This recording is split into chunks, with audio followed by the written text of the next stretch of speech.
నమస్తే రమగారు. నమస్తే జయ. రమగారు, ఏదైనా చందమామ కథ చాలా పెద్ద కథ. హ్మ్. ఒక్కటే దెబ్బ. ఒక్కసారితో అయిపోయేలాగా. పూర్వం కాశ్మీర్ రాజ్యానికి జయచంద్రుడు అని ఒక రాజు ఉండేవాడు. ఆయనకి శక్తిసింహుడని ఒక తమ్ముడు. జయసింహుడు, శక్తిసింహుడు. అయితే ఏమైంది, జయసింహుడు రాజుగా ఉండేవాడు. ఆయనకో కూతురు, శక్తిసింహుడికో కూతురు. కాకపోతే ఈ శక్తిసింహుడు కొంతమంది మంత్రులు, సామంతులతోటి స్నేహం చేసి అన్న మీద తిరుగుబాటు చేసి రాజ్యం లాగేసుకున్నాడు. వాళ్ళిద్దరూ శత్రువులైపోయారు. ఈ జయసింహుడు ఏం చేశాడంటే రాజ్యాన్ని విడిచిపెట్టి ఓడిపోయాడు కాబట్టి అడవుల్లోకి వెళ్ళిపోయాడు.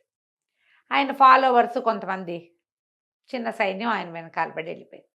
అయితే జయసింహుడికి ఒక కూతురు ఉంది కదా, లీలావతి, ఆ పిల్ల పేరు. అది ఆ అమ్మాయి శక్తిసింహుడి కూతురు మాలతి, ఇద్దరు బాగా క్లోజ్గా ఉండేవాడు. ఇతను ఏం చేశాడంటే అన్నయ్యని తరిమేశాడు, కానీ తన కూతురికి తోడుగా ఉండటం కోసం లీలావతిని వెళ్ళనివ్వాలి ఆడకి. అంతఃపురంలోనే పెంచాడు. ఈ ఆడపిల్లలు ఇద్దరు అసలు ఒకళ్ళనొకళ్ళు విడదీయరాని సంబంధంతో కవల పిల్లలాగా కలిసే తిరిగేవాళ్ళు. ఒకే రకం బట్టలు కట్టుకునేవాళ్ళు. ఎంతో చక్కగా ఉండేవాళ్ళు. ఉన్నా కూడా తన తండ్రి లేడని, తండ్రి అడవులకు పోయాడని లీలావతికి కష్టంగానే ఉండేది. ఓ 10-11 ఏళ్ల పిల్ల అప్పటికి. కొంతకాలం గడిచింది. ఆడపిల్లలిద్దరూ యుక్త వయస్కులు అయ్యారు. కొంచెం దిగులుగానే ఉండేది. అయితే ఏమైందట, ఒకసారి ఊళ్ళో కుస్తీ పోటీలు అవి ఇవి జరిగినాయి. మల్లయోధులు చాలామంది ఉన్నారు. వీళ్ళకి కాశ్మీర్ రాజ్యంలో మల్లయోధుడు మామూలుగా కాదు, నడగొండలాగా ఉంటాడు. అయితే అతనే గెలిచాడు. గెలిస్తే ఇంకెవరైనా ఇతన్ని గెలవడానికి ఉన్నారా అని కేకలు పెట్టి ఉద్ఘోషాలు చేస్తారు కదా. చేసేసరికల్లా ఓ కుర్రాడు నేను వస్తానన్నాడు. తీరా చూస్తే ఆ కుర్రాడు కొంచెం బలంగానే ఉన్నాడు, కానీ సుమారుగా ఉన్నాడు. ఇంత కొండలాగా ఉన్నవాడిని మామూలు వాడు ఏం చేస్తాడు? అయ్యో, ఆడపిల్లలు ఇద్దరికి అబ్బాయి నచ్చాడు. అయ్యో, చిన్న కుర్రాడలే ఉన్నాడు, ఎక్కడ ఆగుతాడు వీడి ముందు అనుకున్నారు. సరే, రాజుగారు సరే ప్రయత్నం చేయమంటే కుర్రాడు సన్నగా చిన్నగా ఉన్నాడు, కానీ మంచి యుక్తి కలిగిన వాడు. వాడి మల్లుడికి దొరకల. మల్లుడిని ముప్పు తిప్పలు పెట్టి మల్లుడికి ఆయాసం వచ్చే వరకు విసిగిచ్చి ఆయాసం వచ్చాక 4 దెబ్బలతో పడగొట్టేశాడు. రాజు ఎంతో మెచ్చుకున్నాడు. అమ్మాయిలు ఇద్దరు కూడా చాలా సంతోషించారు. వాళ్ళకి అట్లాంటి సరదాలు ఉన్నాయి. స్పోర్ట్స్ దగ్గరుండి చూసేవాళ్ళు. బోళ్ళు చప్పట్లు కొట్టారు ఇద్దరు. అక్కడి నుంచి ఈయన దగ్గర పిలిచి ఆప్యాయంగా పలకరించి, ఏ అబ్బాయి నీ ఏ ఊరు ఏమిటి అంటే, నా పేరు మకరాంకుడు అండి, నేను గోపాల దేవుడి కుమారుడిని అని చెప్పాడు. రాజుగారి మొహం ముడుచుకున్నాడు. ఎందుకు? జయసింహుడికి స్నేహితుడు గోపాలదేవుడు. పాత రోజుల్లో జయసింహుడు గోపాలదేవుడు కలిపి వేటాడేవాళ్ళు. అతను మరణించాడు. కానీ ఎప్పుడైతే గోపాలదేవుడు కొడుకు అని తెలియంగానే ఈయనక మాడు మొహం పెట్టుకున్నాడు. ఇక పెద్దగా ఎంకరేజ్ చేయలే. తన ఆగర్భ శత్రువు తాలూకు ఫ్రెండ్ కొడుకు అంటే ఎవరికి ఇంట్రెస్ట్ ఉంటుంది? అమ్మాయిలు ఇద్దరు గమనించారు అది. ఆయన ఏదో సరిగ్గా సంభావించలేదు. ఈ కుర్రాడు చిన్నబుచ్చుకున్నాడని అతని దగ్గరికి వెళ్ళి, స్పోర్ట్స్లో గెలిచిన వాళ్ళందరినీ పలకరిస్తున్నారు. అతని దగ్గరికి వెళ్ళి, ఎంతో బాగా పోరాడేవు నువ్వు అని చెప్పి ఈ లీలావతి ఏం చేస్తుంది, మెళ్ళో ఇంచి ఒక చంద్రహారం తీసి అతని మెళ్ళో వేసి, దీన్ని నీ దగ్గర ఎట్టు పెట్టుకో, నా గుర్తుగా, నువ్వు చాలా బాగా పోరాడావు, నీ యుక్తి నాకు చాలా నచ్చింది అని చెప్పి అతను గోపాలదేవుడు కొడుకు అని తెలుసుకున్నారు. వీళ్ళు కూడా ఇంటికి వెళ్ళిపోయారు. ఆ అబ్బాయి వెళ్ళిపోయాడు. సరే, సైన్యంలో కొంత అవకాశం లభించింది. అప్పుడప్పుడు ఈ స్పోర్ట్స్ మీట్ అయ్యే వరకు ఇక్కడే ఉండమని ఆ అబ్బాయికి చెప్పారు. అవి రోజు ఏవో స్పోర్ట్స్ మీట్ అయ్యేవి. ఆ అబ్బాయి కనపడుతూనే ఉన్నాడు. మెల్లిగా ఈ లీలావతి అతనికి కళ్ళు కలుస్తున్నాయన్నమాట. మొహాలు ఒకళ్ళ మీద ఒకళ్ళకి ఆసక్తి ఉన్నట్టు తెలిసేలాగానే ఉంది. ఆ అబ్బాయి గురించి మాట్లాడితే చెల్లెలు నవ్వుతున్నది. అక్క, నీ మనసు అక్కడ పట్టేసిందే అంటూ ఉండేది. మా నాన్న స్నేహితుడు కొడుకు కదా, మనకు స్నేహితుడు కాకపోతాడా అనేది. కొన్నాళ్ళ తర్వాత మకరాంకుడు అంటే విసుగు పుట్టేది ఈయనకి, ఈ రాజుగారికి, శక్తిసింహుడికి. విసుక్కుంటూ ఉండేవాడు. ఒకనాడు ఏమనిపించింది, స్పోర్ట్స్ మీట్ చాలా రోజులు జరిగింది. ఈ మీట్కి వచ్చిన వాళ్ళందరూ కూడా మాలతి కంటే లీలావతిని మెచ్చుకునేవాళ్ళు. లీలావతి పెద్దది. ఆ పిల్ల తెలివిగా మాట్లాడేది. పైగా తండ్రి రాజుగా ఉన్నప్పటి నుంచే పుట్టింది అమ్మాయి. మొదటి నుంచి యువరాణి హోదాలో ఉండి వచ్చిన వాళ్ళని చూసుకోవటాలు అవన్నీ నేర్చుకుని ఉంది. కొంచెం తెలివిగలది. మాలతి ఉక్కరవ చిన్నపిల్ల. ఆ అమ్మాయికి అక్కయ్య వెనకాల తిరగటం మామూలుగా రెండో వాళ్ళకి అవి రావు. రెండో వాళ్ళు పెద్దవాళ్ళ వెనకాల తోకల్లాగా తిరుగుతూ ఉంటారు. ఇప్పుడు ఈ పిల్లని పెట్టడం వల్ల మాలత అలాంటివన్నీ నేర్చుకోవాలి. ఆ ప్రోటోకాల్స్ అన్ని అక్కే చూస్తుంది. న్యాచురల్లీ కదా. నువ్వు ఆఖరి వాళ్ళని గమనించి, వాళ్ళకి చాలా రావు. మర్యాదలు గిర్యాదలు చేతకావు. పెద్దవాళ్ళు అవన్నీ సమర్థిస్తారు. వీళ్ళు వాళ్ళ వెనకాల నీడల్లాగా తిరుగుతూ ఉంటారు. ఈ పిల్లకి నీడలా ఉండటం అలవాటైంది. అన్ని పెద్దమ్మాయే సమర్థిస్తుంది. ఇంక ఇప్పుడు చేసేది ఏముంది? అక్కడి నుంచి ఏమైంది, వచ్చిన వాళ్ళంతా వాళ్ళు వీళ్ళు ఆ దేశం నుంచి ఈ దేశం నుంచి వచ్చిన వాళ్ళంతా పెద్దమ్మాయి గారు భలే చురుకు అని అలా మెచ్చుకునేవారు. ఒళ్ళు మండిపోయేది. చిచ్చి ఈ పిల్లని ఉంచుకునేసరికి నా పిల్ల కనపడకుండా పోయిందని నువ్వు మీ నాన్నతో అడవికి వెళ్ళిపో, మీ నాన్న దగ్గర పో నువ్వు అంటాం మొదలెట్టాడు. మకరాంకుడి మీద చిరాగ్గా ఉంది, వాడు రోజు కనపడుతున్నాడు. ఇప్పుడు కొత్తగా ఈ పిల్లని అందరూ మెచ్చుకోవటం మొదలుపెట్టారు. దాంతో చిర్రెత్తుకొచ్చేసింది. సరే వెళ్ళిపో వెళ్ళిపో అనేసరికల్లా ఈ మాలతి పొలబోదిపోమని ఏడ్చింది. అదే నాన్న మీ ఇద్దరం ఒక ప్రాణంగా ఉన్నాం, అక్కయ్య లేకపోతే నేను ఉండను అంటే అట్లా కాదన్నాడు ఆయన. అట్లా కాదు, అది వాళ్ళ నాన్న దగ్గరికి వెళ్తే నువ్వు నీ తండ్రి దగ్గర ఉండాలి, దానికి వాళ్ళ నాన్న కావాలి నీకు వద్దా అని తిట్టాడు. పెళ్ళి ఒప్పుకుంది. కానీ ఏమనుకున్నారు, అసలు వీళ్ళకి చెప్పొద్దు, ఆయన ఏదో ఏర్పాటు చేస్తాడు, ఆ లోపలే మన ఇద్దరం వెళ్ళిపోతాం, పోయి అడవిలోనే ఉందాం నా పెద్దనాన్న దగ్గర అని చెప్పి అక్కయ్యని ఒప్పించింది. ఆ అమ్మాయికి తండ్రి దగ్గరికి వెళ్ళాలని ఉంది లీలావతికి, కానీ మాలతిని వదిలిపెట్టడం మీద పెద్ద ఆసక్తి లేదు. అది ఎట్లాగో వస్తానంటోంది కదా. సరే వీళ్ళు ఏం చేశారు, డబ్బు దశకం నగలు నాణ్యాలు ప్యాక్ చేసేసుకున్నారు. కానీ తమ వేషాలు తీసేసి సామాన్యులుగా ముతక బట్టలు వేసుకుని అడవి దారి పట్టి ఊళ్ళోంచి బయటికి వెళ్ళిపోయారు. వెళ్ళిపోయింది. ఇక ఊర్లన్నీ దాటేవరకు అడవి ఇంతేం దగ్గరలో లేదు, టౌన్కి ఎక్కడో ఉంది. వీళ్ళు ఒక సిటీలో నగరంలో ఉన్నారు. వెళ్ళగా వెళ్ళగా వెళ్ళగా వెళ్ళే దారంతా చేతిలో డబ్బులు ఉన్నాయి కదా, అన్ని చోట్ల తిండి తిప్పలు శుభ్రంగా నడిచాయి. వీళ్ళు ఏం ప్లాన్ చేసుకున్నారు, ఇట్లా ఆడపిల్లల్లాగా వెళ్తే ఇబ్బంది అవుతుంది, నేను నీకంటే పెద్దదాన్ని కొంచెం గైరుగా పెద్దగా పిల్లగా కనపడతా కాబట్టి నేను మగ వేషం వేసుకుంటా, నువ్వు చెల్లెలు వేషం వేయమంది చెల్లెల్ని. ఎట్లాగూ చెల్లెలకి అలవాటే, అది చెల్లిగానే ఉంటుంది. ఈ మగపిల్లాడి వేషం వేసుకుంది లీలావతి. ఓ పల్లెటూరి అన్న చెల్లెలు ఇవే వేషాలతో అన్ని ఊళ్ళలోనూ తిండి తిప్పలు చూసుకున్నారు. చూసుకుని అడవి దగ్గరికి వెళ్ళేసరికి వాళ్ళ వల్ల అక్కడ ఏమీ లభించలే. వీళ్ళకి చెట్లు ఎక్కటాలు రాదు, తేనె పిండుకోవటం రాదు, దుంపలు కాల్చుకోవటం రాదు, పొయ్యి వెలిగించడం రాదు, ఏమీ రావు. అడవి లోపలికి వెళ్ళి కొద్దీ వెతుక్కోవాలి, వాళ్ళు ఎక్కడున్నారో తెలియదు. అవి ఎన్ని రోజులు పడతాయో తిండి తిప్పలు. అదే కదా. మొదటి రోజున్నర గడిచేసరికల్లా వేలబడిపోయారు. దాహం, మంచినీళ్ళు కావాలి, నీళ్లు ప్యాక్ చేసుకెళ్ళాలి, ఆ తెలివితేటలు రాలా వాళ్ళకి. ఊళ్ళల్లో అన్నీ లభిస్తున్నాయి, అక్కడ కూడా ఉంటాయి అనుకున్నారు. అక్కడి నుంచి చిన్నపిల్లేమో కాళ్ళు నొప్పులు పుడుతున్నాయని కూర్చోబడిపోయింది. ఈ లోపల ఎవరో కొంతమంది గొర్రెలు కాపర్లు వెళ్తున్నారు. వెళ్తుంటే ఓ కుర్రాడి దగ్గర తాబేటికి అయింది. బాబు బాబు మంచినీళ్ళు ఉన్నాయా అని కేకేసింది.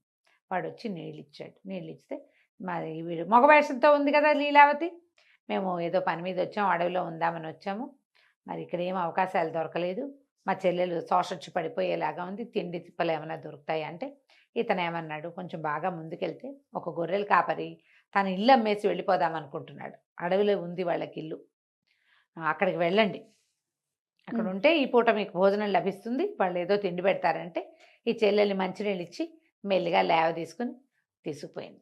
సంచులు మోసుకుంటూ వెళ్ళారు అక్కా చెల్లి. వెళ్తే ఆ గొర్రెలు కాపరి ఏమన్నాడు, ఆ రాత్రికి వాళ్ళకి భోజనం పెట్టి అమ్మ ఇల్లు అమ్మేద్దాం అనుకుంటున్నాను అనేసరికల్లా ఈ ఇల్లు మాకే అమ్మేసే, మేము ఈ అడవిలో ఉంటాం, తమ డబ్బు దశకం తెచ్చుకున్నారుగా, డబ్బులు ఇచ్చేసి ఆ ఇల్లు తీసుకున్నారు. అక్కడి నుంచి మెల్లిగా కుస్తీ పట్టి ఆ ఇంట్లో 3-4 వారాలకు సరిపడా తిండి పదార్థాలు ఉన్నాయి. కొన్ని నెలలకు సరిపోతాయి, వారాలే కాదు నెలలకే. ధాన్యం ఉంది, పిండి ఉంది, తర్వాత ఏమో చుట్టుపక్కల అవి ఇవి కూర కాయ ఏవో కనపడుతున్నాయి. సరే మెల్లిగా పొయ్యి వెలిగించడం, 2-3 రోజులు ఉండండి అని నేర్చుకుని వాళ్ళ దగ్గర వాళ్ళు వెళ్ళిపోయాక అన్న చెల్లి వేషంతో అక్కా చెల్లి ఉండిపోయారు. అడవిలో తిరగటం మొదలుపెట్టారు. ఒక చోట లీలావతి అని పేరు చెక్కుంది చెట్టు మీద. వీళ్ళు ఏమనుకున్నారు, ఇది మకరాంకుడే చెక్కుంటాడు, ఎందుకంటే ఈ అమ్మాయికి పరిచయమైన మగవాడు ఇంకొకటి లేడు, పేరు చెక్కు ఉందంటే బహుశా ఆ అబ్బాయే అయి ఉంటాడని అనుకున్నారు. సరే ఏమైంది, ఇంతలో ఇంకో కథ ఇందులో. ఈ మకరాంకుడు ఎవరు, గోపాలదేవుడు అనే ఒక రాజ సామంతుని కుమారుడు. అతను కొంచెం చిన్నపిల్లాడిగా ఉండగానే తండ్రి చనిపోతే ఒక ఏజ్ వచ్చాక వాళ్ళ అన్నయ్య శశాంకుడికి అప్పచెప్పాడు తండ్రి చనిపోతూ, తమ్ముడు కూడా బాగా చూసుకోని. వీళ్ళిద్దరికీ ఒక 6-7 సంవత్సరాల వారం ఉంది. వాడు ముందు నుంచి అన్నయ్యతో నా తండ్రితోటి తిరిగి వాడు కాస్త గట్టిపడ్డాడు. ఈ అబ్బాయి చిన్నపిల్లాడిగా ఉండి ఇంట్లో ఉన్నాడు. తండ్రి చనిపోయేసరికల్లా క్రమంగా రోజులు గడిచే కొందికి ఈ శశాంకుడు, ఈ మకరాంకుడు ఇక్కడ ఉండి, వాడు పెద్దవాడి పేరు శశాంకుడు, రెండోవాడి పేరు మకరాంకుడు, వీడు రెండోవాడు. రోజులు గడిచే కొందికి ఈ పిల్లాడు ఇంట్లో పని వాళ్ళతో తిరిగి తన తండ్రి ఎట్లా ప్రవర్తించేవాడు, ఎలా ఉండేవాడు నేర్చుకుని హుందాగా బిహేవ్ చేయటం అది ప్రాక్టీస్ చేశాడు. శశాంకుడు ఫ్రెండ్స్ అంతా అనేవాళ్ళు, మీ తమ్ముడు రాజు అయిపోతాడు, అందరూ వాడిని గౌరవిస్తారు, వాడు మీ నాన్నలాగా ప్రవర్తిస్తాడు, అనేసరికి ఆ చిన్న రాజ్యం తమ్ముడికి భాగం పెట్టడం ఇష్టం లేకపోయింది. పైగా ఈ రాజ్యంలో ఏమైంది, తమ్ముడు అన్నయ్యని వెళ్ళగొట్టి రాజ్యాన్ని ఆక్యుపై చేసిన ప్రాంతం అది కాశ్మీర్ దేశం. వీళ్ళది చిన్న ప్లేస్ అవంతి. ఏం జరుగుతుంది, రేపొద్దున వీడిని ఇటాకే హుందాగా బాగున్నాడు అంటే రేపొద్దున వాడు రాజయ్య కూర్చుంటే వీడిని పెంచిన నేనేమవ్వాలి? ముందు నుంచి నేనే కదా వీడిని చూశాను. నాన్నకి బాగుండనప్పటి నుంచి తమ్ముడు సంగతి నేనే చూశాను. దాంతో ఏం చేశాడు, వాళ్ళ తమ్ముడిని వీడిని ఎట్లాగైనా అడ్డు తప్పించాలని స్నేహితులు బాగా రెచ్చగొట్టారు. అన్నదమ్ముల్లో ఇలాంటి వ్యవహారాలు నడుస్తాయి, రాజ్యాల దగ్గర మరీ కుదురుతాయి. వాళ్ళు ఏమన్నారంటే, కాశ్మీర్ రాజ్యంలో స్పోర్ట్స్ మీట్ అవుతోంది, అక్కడ మల్ల యుద్ధం ఉంది, మీ తమ్ముడికి ఎలాగో మల్ల యుద్ధం అంటే ఇష్టము, అక్కడికి పంపించావంటే వాళ్ళ మల్లుడు వాడు నడగొండలాగా ఉంటాడు, పిల్లాన్ని పీక వేసి చంపేస్తాడు, పైగా ఎందుకు పనికి రాకుండా చేస్తాడు, చచ్చిపోతే అక్కడికి పంపించామని అక్కడికి ఎంకరేజ్ చేసేసరికల్లా వెళ్ళు స్పోర్ట్స్ మీట్కి వెళ్ళు, నువ్వు మన ఊరిని రిప్రజెంటేట్ చేయని తమ్ముడిని తోసాడు. ఆ తమ్ముడు అక్కడికి వెళ్తుంటే మధ్యదారిలో ఎవరో కనపడి హాత్తేరి నిన్ను చంపడానికే ప్లాన్ చేశారా అనేసరికి వీడికి చాలా కష్టంతో వచ్చింది. ఏమిటి మా అన్నయ్యకి ఇలా వచ్చి పుట్టింది, సరే ఏదో చచ్చేపోదాంలే పోని, అక్కడ ఏదో పేరు తెచ్చుకుని గోపాలదేవుడి కొడుకు బాగా పోరాడాడని పేరు తెచ్చుకుని చచ్చిపోదామని వచ్చాడు. కానీ ఇక్కడ గెలిచాడు. ఈ గెలిచిన తర్వాత ఏమైంది, రాజుగారి 4 రోజులు కూడా సరిగ్గా చూడలేదు తాను. మళ్ళీ వెనక్కి వెళ్ళేసరికల్లా గెలిచి ఇంటికి వచ్చేసరికల్లా శశాంకుడికి భయం వేసింది. అమ్మో వీడు వాడిని కూడా గెలిచాడంటే మన కొంప ముంచేస్తాడని ఒకనాటి రాత్రి తమ్ముడున్న గదికి నిప్పు పెట్టిద్దాం అనుకున్నాడు. ఈ నౌకర్లలో ఉన్న ఒక ముసలివాడు అది గమనించి, బాబు ఇల్లు నిప్పు పెట్టేలాగా ఉన్నారు, నువ్వు పారిపోదు కానీ పద, నిన్ను ఎక్కడి నుంచో ఏదో పక్క నుంచి సందు నుంచి తీసుకుపోతానని ఈ కుర్రాన్ని వెంబడి పెట్టుకుని ఏదో పిచ్చి సందులోకి, పాడుబడిన ఇళ్ల సందులోకి తీసుకుపోయి కుర్రాన్ని దాటిచ్చేశాడు. అది తగలబడిపోయింది కానీ మకరాంకుడు తప్పించుకున్నాడు. ఆ తప్పించుకున్న మకరాంకుడు అడవిలోకి చేరాడు. వీళ్ళ దగ్గర ఏమీ లేవు, రాత్రికి రాత్రి పారిపోయారు. కాయా కసురు తిన్నారు, సరిపోలా ఆహారం. ఇక నడవగా ఈ ముసలివాడు నౌకరు తీసుకొచ్చాడు కదా, వాడి వేళ పట్టును ఇంత తింటారు, పెద్ద వయసు వచ్చేసరికి ఎక్కువ తినలేరు, వేళ తప్పి ఉండలేరు. ఎక్కడో కళ్ళు తిరిగి పడిపోయేసరికల్లా ఈ మకరాంకుడు ఏం చేశాడు, నువ్వు ఇక్కడే పడుకో, నేను ఏమైనా నీళ్లు తిండి దొరుకుతుందేమో చూస్తానని మొత్తం వెతకడానికి వెళ్ళాడు. ఈ వెళ్ళి ఎక్కడికి వెళ్ళాడు, పాతరాజైన జయసింహుడు ఉన్న ప్రాంతానికి వెళ్ళాడు. అక్కడ వాళ్ళు ఒక 4-5 ఆశ్రమాలు లాంటివి, ఒక పర్ణశాలలు లాంటివి కట్టుకున్నారు. అప్పుడే వంట చేసుకున్నారు. ఆయన చూడడానికి వచ్చిన వాళ్ళు కొంతమంది ఉన్నారు, ఆయన ఆశ్రితులు కొంతమంది ఉన్నారు. వాళ్ళు అక్కడ వంట చేసుకుని తింటున్నారు. ఆ వంట చూడంగానే మకరాంకుడు ఏమన్నాడు, కత్తి పుచ్చుకుని ఎవరైనా సరే ఆహారం ముట్టుకుంటే చంపేస్తాను, ఈ ఆహారం అంతా నాకు కావాలన్నాడు. అనేసరికి జయసింహుడు ఆశ్చర్యపోయి, ఎందుకు నాయన అంత కంగారు పడతావు, నీకు కావాలంటే తిను, ఆకలిస్తే తిను, దానికి ఎవరినైనా చంపడం కొట్టడం ఎందుకు, కావాలంటే ఇంకా కొంచెం వండించుకుందాం, మళ్ళీ వండుకుందాం, వాళ్ళంత ఆహార పదార్థాలని మనకు వచ్చిన భయం ఏమీ లేదని ఓదార్చాడు. దాంతో ఈ మకరాంకుడు సిగ్గుపడి, క్షమించండి, నేను కూడా జంతువులాగా ప్రవర్తిస్తున్నాను, ఆకలితోటి 3 రోజులు అయిపోయింది మేము అన్నం తిని, నాకంటే ముందు నా పనివాడు పాపం ముసలివాడు, వాడి వల్ల అయ్యేలాగా లేదు, కొంచెం ఆహారం ఇచ్చారంటే అతనికి ఇస్తానన్నాడు. సరే ఈయన కుర్రాన్ని కూర్చోబెట్టి భోజనం పెట్టి కొంచెం ఫుడ్ ప్యాక్ చేసి ఇచ్చారు. మంచినీళ్ళు ఇచ్చి ఎవరో మనిషి సాయం పంపిస్తే ఆ ముసలి నౌకరికి కూడా అన్నం పెట్టి కాస్త వాడిని గోపికి తెచ్చాక వచ్చేసి ఈ పటాలం దగ్గరకు వచ్చాక ఆయన అడిగాడు, ఎవరి తాలూకు ఏంటంటే గోపాలదేవుడి 2వ కుమారుడు అనగానే ఆయన ఆశ్చర్యపోయాడు. అదేమిటో నేను చూసినప్పుడే అనుకున్నా, చూసిన మొహంలాగా ఉందని, మీ నాన్న నాకు చాలా స్నేహితుడు, మేమిద్దరం ఈ అడవిలో ఎన్నేళ్ళో వేటాడేమో, ఏమైంది ఏమిటి అంటే మా అన్నయ్య ఇట్లా చేశాడండి, పారిపోయి ఇచ్చాను అన్నాడు. తనని తమ్ముడు ఎట్లా చేశాడో తిండి అన్నయ్య. దాంతో ఆయన బాబు నా దగ్గరే ఉండు అని కుర్రాన్ని తన దగ్గరే ఉంచుకున్నాడు. ఈ అడవిలో తిరిగే క్రమంలో ఆ మకరాంకుడు ఇక్కడ చెట్టు మీద లీలావతి పేరు చెక్కాడు. ఈ అమ్మాయిలు అడవంతా వెతుకుతున్నారు కానీ ఆ జయసింహుడు ఎక్కడున్నాడో పట్టుకోలేకపోయారు. రోజు కాస్త దూరం వెతుక్కుంటూ వెళ్ళేవాళ్ళు. అక్కడి నుంచి వీడి నీలావతి వేషం మార్చుకుందిగా, తన పేరేమో పుష్కరుడు, మాలతి పేరేమో లక్ష్మి అని పెట్టుకుంది. ఈ పుష్కరుడి వేషంలోనే ఈ అమ్మాయి రోజు తిరిగేది, మగ వేషం కాబట్టి ఇబ్బంది లేదు. అడవిలో తిరుగుతుంటే ఒకనాడు మకరాంకుడు ఎదురుపడితే మాట్లాడుకున్నారు. మకరాంకుడు మెళ్ళో తనిచ్చిన చంద్రహారం ఉండడానికి గమనించి వీడు తన మీద మనసు పెట్టుకునే ఉన్నాడని, ఇతనే అక్కడ లీలావతి పేరు చెక్కాడని నిర్ధారణ చేసుకుంది. ఆ అమ్మాయికి ఇతని మీద ఇంట్రెస్ట్ ఉంది. ఎప్పుడైనా ఒకటి మీద ఇంట్రెస్ట్ వెళ్తే సంవత్సరం తర్వాత అయినా వాళ్ళని గుర్తుపడతారు, అంత తొందరగా మర్చిపోరు కదా. సరే మాట్లాడుకున్నారు. కానీ అతనికి లీలావతి పోలికలు ఉన్నాయి ఈ అబ్బాయికి అని తెలిసింది. కానీ ఇదే లీలావతి అయి ఉంటుందని అనుకోవాలి. ఎందుకంటే లీలావతి అమ్మాయి మొదటి నుంచి కూడా మొరటుగా కనపడ్డము, తర్వాత ఏమో మాటలు యాస మార్చేసుకుంది. స్వీట్ వాయిస్ కాకుండా బేస్ వాయిస్ తోటే మాట్లాడేది. దాంతో వీళ్ళిద్దరూ ఫ్రెండ్స్ అయ్యారు.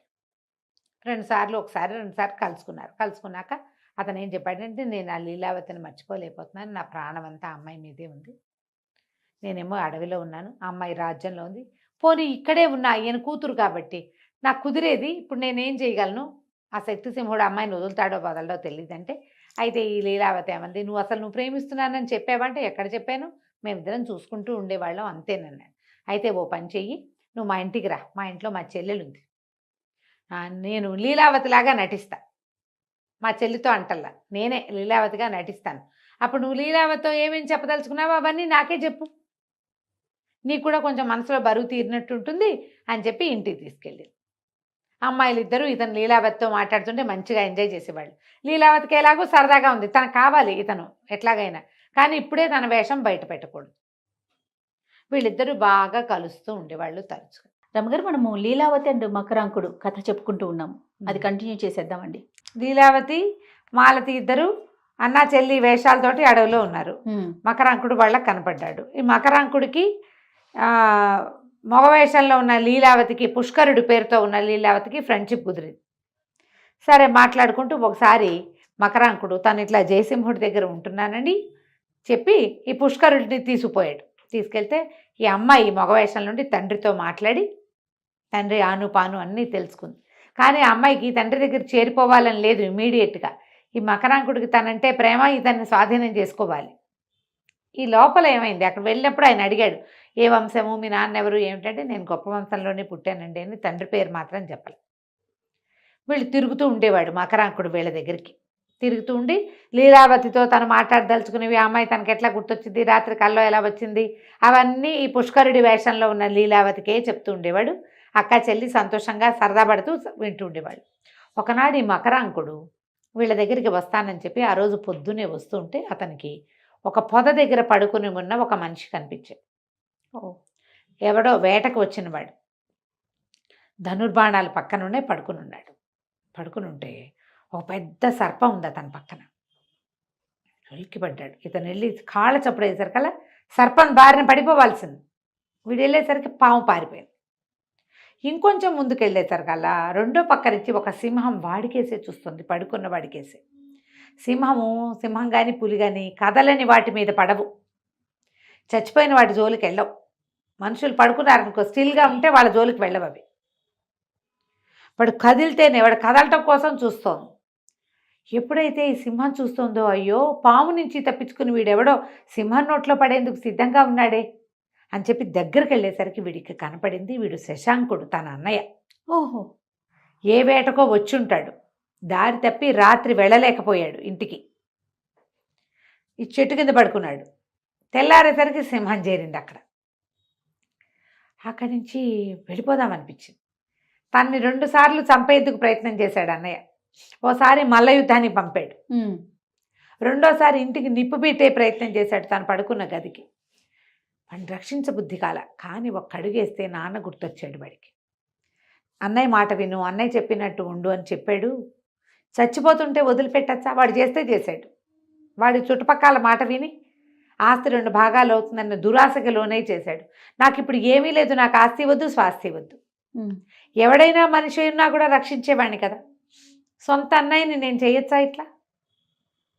తప్పనిపించింది. అక్కడి నుంచి సింహాన్ని కొట్టాడు, కర్ర బాణం వేసి. కొట్టేసరికి సింహం వాడి మీదకి దూకింది. ఇద్దరు హోరాహోరీ పోరాడేశారు. కానీ ఈ పోరాట శబ్దాలకి, అరుపులకి, కేకలకి శశాంకుడు లేచి కూర్చున్నాడు. లేచి కూర్చుని చూస్తే ఏముంది, సింహంతో తన పక్కనే సింహంతో పోరాడుతున్న తమ్ముడు కనపడ్డాడు. వీటికి తెలిసింది ఆ సింహం తన మీదకి దూకపోతుంటే తమ్ముడు అడ్డం పడుతున్నాడు. సింహం కాస్త చచ్చిపోయింది, కానీ దాన్ని పంజా ఇట్లా భుజాల మీద పీకేసింది మకరాంకుడు.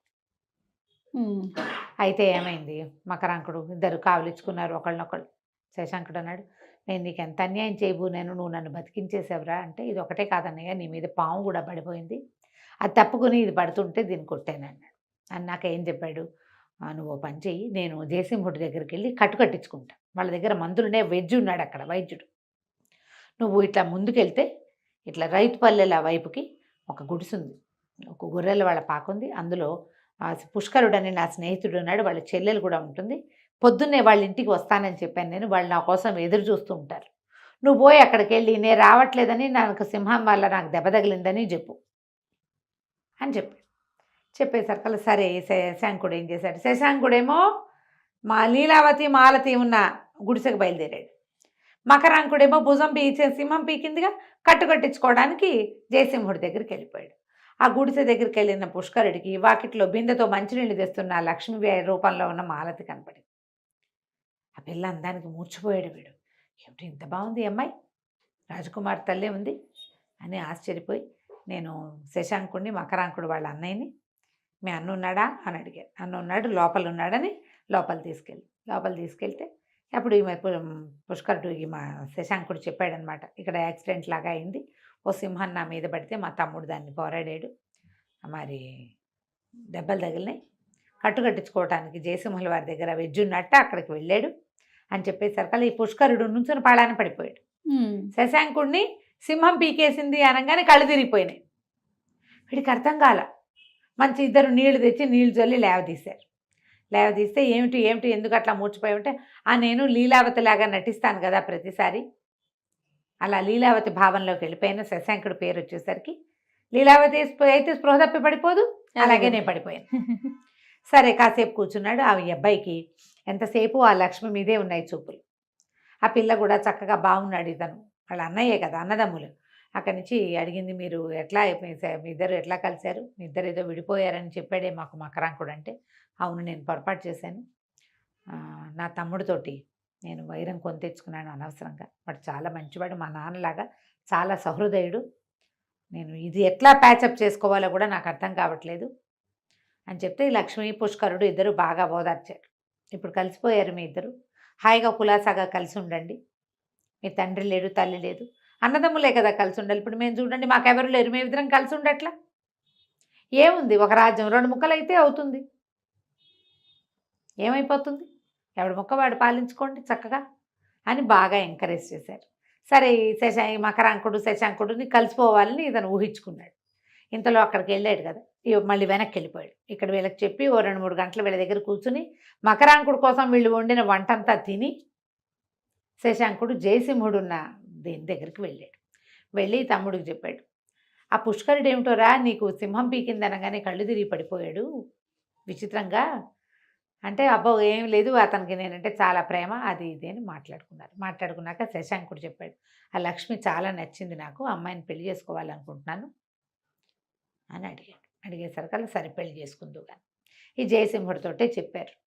ఆ రోజు వచ్చాడు కదా పుష్కరుడు, అతని చెల్లెల్ని మా అన్నయ్య పెళ్లి చేసుకుంటానంటున్నాడు అంటే, సరే పెళ్ళి ఇక్కడే చేసుకుందాం, ఇక్కడే చేస్తాను, వాళ్ళు కూడా అడవిలో ఉండే పిల్లలు ఎవరు లేరు, అన్నా చెల్లియే ఉన్నారు, పెళ్ళి ఇక్కడ చేద్దామంటే ఈ మకరాంకుడు కనిపించింది, నాకు కూడా లీలావతి దొరికితే ఎంత బాగుంటుంది, దొరకట్లేదు నాకు, నేను ఎట్లా తెచ్చుకోవాలో తెలియటం లేదని అక్కడికి వెళ్ళి వాళ్ళని పెళ్లి అప్పచెప్తే ఈ పుష్కరుడు ఏమన్నాడు, నిజంగా చెప్పు నీకు లీలావతిని పెళ్లి చేసుకోవాలని ఉందంటే అక్షరాలా ఉంది, వాళ్ళ నాన్నకి రాజ్యం లేకపోయినా ఆయన అడవిలో ఉన్నా ఎలా ఉన్నా సరే లీలావతే కావాలి, ఎందుకంటే నేను మల్లుడితో యుద్ధం చేసినప్పుడు ఆ అమ్మాయికి నేను ఫలానా రాజ్యం తాలూకు చిన్న కొడుకు కుమారుడు అని తెలియదు, ఆ అమ్మాయి ఊరికే ఆ రాజుగారి దగ్గర పెరుగుతున్నటువంటి ఆయన శత్రువు యొక్క కూతురు, అప్పుడు ఆ అమ్మాయికి రాజ్యం లేదు, రాజ్యం ఉన్నది ఎవరికి, మాలతికి, లీలావతికి ఏం లేదు, రాజుగారి పెంపుడు కూతురు, ఆయన తన కూతురు కోసం ఆ పిల్లని చేరదీశాడు కానీ దానికేమో రాజ్యమో భోజ్యమో ఇద్దామని అయితే కాదు, కానీ నాకు పెళ్లి చేసుకోవాలని ఉందని చెప్పేసరికి మీరు పెళ్లి ఏర్పాట్లు చేసుకోండి, లీలావతి వచ్చే ఏర్పాట్లు మేము చేస్తామన్నారు. ఎట్లా అంటే సమాధానం లేదు, నీకెందుకు నేను తెప్పిస్తా కదా. అక్కడి నుంచి సరే పెళ్లి ఏర్పాట్లయినాయి. సరే పెళ్లి ఏర్పాట్లకి అన్న చెల్లి కలిసి వెళ్ళారు అక్కడికి. అంతా ముహూర్తం దగ్గర పడేసరికి అమ్మాయిని తయారు చేసి తీసుకొస్తామని చెప్పి ఇద్దరు అక్క అన్న తమ చెల్లె వేషంలో ఉన్నారుగా, వీళ్ళు కుటీరంలోకి వెళ్ళారు. వాళ్ళు వచ్చేటప్పుడే తమ సామాన్లన్నీ తెచ్చుకున్నారు. చక్కగా లోపలికి వెళ్ళి తమ రాజకుమార్తెల అలంకారాలన్నీ బయట తీసి అమ్మాయి మగవేషం తీసేసింది. ఇద్దరు చక్కగా డ్రెస్ అయిపోయి బయటకు వస్తే పుష్కరుడేడి అన్నారు. ఇదిగో పుష్కరుడు అని చూపించింది. ఇప్పుడు ఇన్నాళ్ళు పుష్కరుడి వేషంలో ఉన్నది ఎవరు? లీలావతి. లీలావతి. ఎప్పుడైతే ఆడపిల్లల స్వరూపంలో కనపడ్డారో వాళ్ళని గుర్తుపట్టాడు జయసింహుడు. ఈ పిల్లలు తమ పిల్లల్లాగా ఉన్నారు. ఆయన ఆశ్చర్యపోయాడు, ఏమిటమ్మా ఇది అన్నాడు. అనేసరికి మాలతే చెప్పింది, మా నాన్న లీలావతిని ఇక్కడికి పంపించేద్దాం అనుకున్నాడు, అది లేకుండా ఉండలేక నేను వచ్చేసాను. మా నాన్నకి చెప్పి రాలేదు, మా నాన్నకి చెప్పలేదు, కానీ ఆయనకి వార్త వెళ్ళింది, ఎప్పుడో వస్తాడు. సరిగ్గా అదే సమయానికి గొర్రెల కాపర్లు కొందరు ఇచ్చిన వార్తలు తెలుసుకుని తన కూతురు పెంపుడు కూతురు ఇక్కడ ఉన్నారేమో చూడడానికి ఈయన కూడా బయలుదేరి వచ్చాడు. వీరసింహుడు కూడా, ఈ శక్తిసింహుడు, వీరసింహుడు కదా ఆయన పేరు, శక్తిసింహుడు రాజుగారి తమ్ముడు, మాలతి వాళ్ళ నాన్న. ఆయన వచ్చేసరికల్లా పెళ్ళి అయిపోయింది. ఇక్కడ ఇద్దరు ఆడపిల్లలు చక్కగా పెళ్ళిళ్ళు చేసేసుకుని మకరాంకుడిని శశాంకుడిని పెద్దండ్రికి దండాలు పెడుతున్నారు. దండం పెట్టే సమయానికి వచ్చేసరికి ఆయన నిర్ఘాంతపోయాడు, ఇదేమిటి ఇట్లా చేశారు. కానీ ఆయనకి మెల్లిగా అర్థమైంది, నేను చేసిందే పొరపాటు. మా రాజ్యంలో ఉన్న ప్రతి వాళ్ళకి జయసింహుడే కావాలి. ఆయనే మంచి రాజు, ఆయన కూతురే మంచి పిల్ల. నేను ఎప్పటికీ ప్రజల మనసు గెలవలేకపోయాను. కానీ శశాంకుడు తను పొరపాటు చేసిన మళ్ళీ సర్దుకుని తన తమ్ముడిని కలుపుకున్నాడు. నేనేమో అలా ఎందుకు చేయలేకపోతున్నాను నేను అని చెప్పి అన్నకి దండం పెట్టేశాడు. నువ్వు వచ్చి నీ రాజ్యం ఏలుకో, నేను నీ తమ్ముడుగా నీకు సహాయం చేస్తా. నేను రాజుగా ఉండలేను. నేను రాజుగా ఉన్నా కూడా రాజుకి తరతమ భేదం ఉండకూడదు. అందరూ ఒకటే, భగవంతుడు లాంటివాడు రాజు. నేను అట్లా ఉండలేకపోతున్నా, నేను తమ్ముడుగానే ఉంటాను అని చెప్పేసి అన్నయ్యని తీసుకెళ్ళిపోయాడు. ఆడపిల్లలిద్దరూ చక్కగా శశాంకుడిని మకరాంకుడిని పెళ్లి చేసుకుని వాళ్ళ అవంతి నగరానికి వెళ్ళిపోయారు. తర్వాత కాలంలో వీళ్ళకి ఆడపిల్లలే కదా ఉంది. ఈ కాశ్మీర రాజ్యాన్ని అన్నదమ్ములిద్దరూ చెరిసగంగా పరిపాలించారు. చెరిసగంగా మరి మాలతి కూడా మా అక్క చెల్లి కలిసి ఉండాలని భావిస్తుంది. అలా కథ కంచికి మనం ఇంటికి. నమస్తే. నమస్తే జయ.